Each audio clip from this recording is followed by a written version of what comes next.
Welcome back. Tonight, President Joe Biden and former President Donald Trump will meet on the debate stage right here in Atlanta. Cheryl Preheim is outside the CNN studios in Midtown with the preview ahead of a historical night. Cheryl. No doubt. Aisha, you know there are two obvious headliners, perhaps the two biggest headliners in the world right now, President Biden and former President Trump.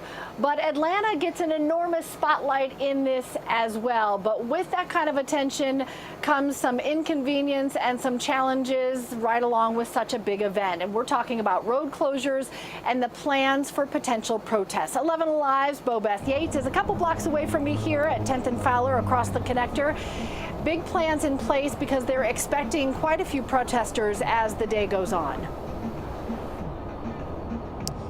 That's right, Cheryl. This area in Midtown, just by Georgia Tech, is expected to be ground zero for protesters as they flock to this area to voice an array of concerns. But security is pretty tight. If you look behind me, you can see security police have already blocked off the road behind me on 10th Street, just onto the southbound ramp of 7585 at the connector. And that closure runs all the way down 10th to Atlantic Avenue. And students say all these changes are a big inconvenience. It's so much going on, and I think it's all just really surreal. Georgia Tech master's student Michelle Manganello says the presidential debate preps have completely transformed campus. As soon as I walked out of my apartment this morning, I saw like the whole road barricade, and I was just walking as I normally do, like my morning route to MARTA, and I couldn't even go on my normal side, so I had to completely turn around. 10th Street between Atlantic and Spring were among the first shut down to vehicle and pedestrian traffic, and additional road closures and other safety precautions are being made throughout the day. I see a lot of GTPD presence as well as APD presence. They're being very cautious about it. I'm seeing a lot of gates set up. The caution comes as several flyers currently circulating call on protesters to take to the streets. This flyer even encourages the community to stop the debate, a call to action that has some concerned. I'm a little nervous about kind of some protests that might be happening. I don't want anything to get out of hand, but overall I'm excited to see kind of that Tech is able to give back to the community. Excitement echoed by Manganello. I'm a big fan of following like politics and news around me and internationally, so I just think it's so interesting that I can have a first-hand view of it tonight.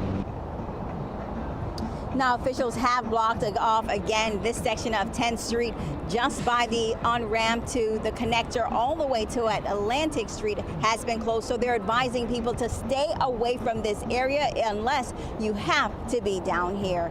Live in Midtown, Bo Beth Yates, 11 Alive News. Bo Beth, thank you. And so much of that is happening right around rush hour. Doesn't that work out just about perfectly? Hey, this is impacting just about everyone in this area. If you need a closer look on all of that road information, you want to know what's closed, what's open, what your best options are, or just more about tonight's debate, text the word debate to 404-885-7600. We'll send you all that information straight to your phone. And remember, tonight, you can tune into tonight's debate right here on 11 Alive. You can watch it with us at 9 p.m. You can also stream it for free on the 11 Alive Plus app. Afterwards, we'll have local insight and analysis right here on 11 Alive News at 11. Big day ahead, Aisha.